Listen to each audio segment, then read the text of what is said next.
RSS नाम के संगठन से भारत की जो अखंडता और एकता है, भारत में जो संप्रभुता का जो सिद्धांत है, उसको खतरा है आरएसएस से।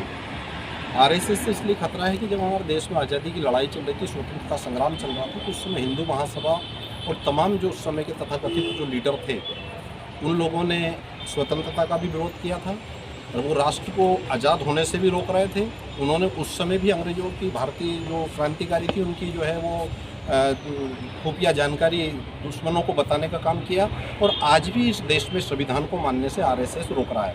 हाँ, आप ये बताइए कि जिस संविधान ने हमें संगठन बनाने की, राजनीतिक दल बनाने की, सभा करने की, संगोष्ठी करने की, रैली करने की, विचार अभिव्यक्ति करने की जो स्वतंत्रता दी है, उसका उल्लंघन करना, ये आरएसएस के इशारे पर भारतीय जनता पार्टी में जो उड़ीसा की सरकार है उसने किया।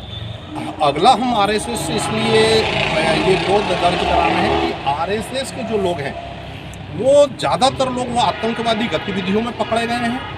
ये हम सबूत के साथ हमारे नेता वामन मेश्राम साहब कह रहे हैं।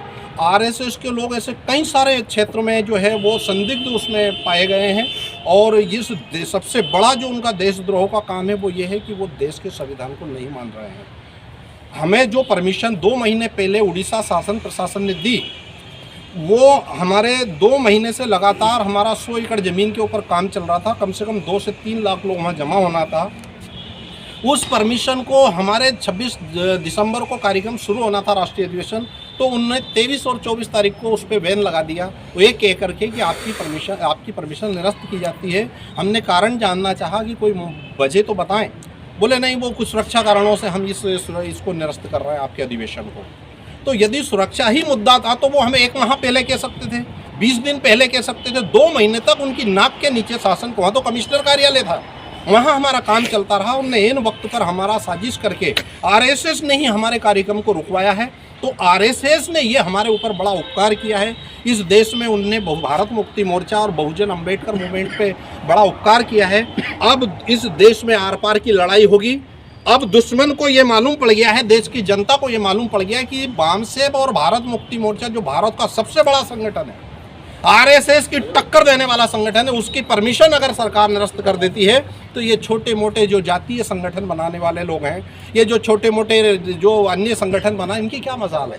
इसलिए हम सभी लोगों से आह्वान करेंगे, जितने भी जो सामाजिक संगठन के नेता हैं, जो भी छोटे छोटे संगठनों के नेता, उन सबसे हम अनुरोध करेंगे कि एक साथ आइए। वक्त की पुकार है, अन्यथा सब मारे जाएंगे।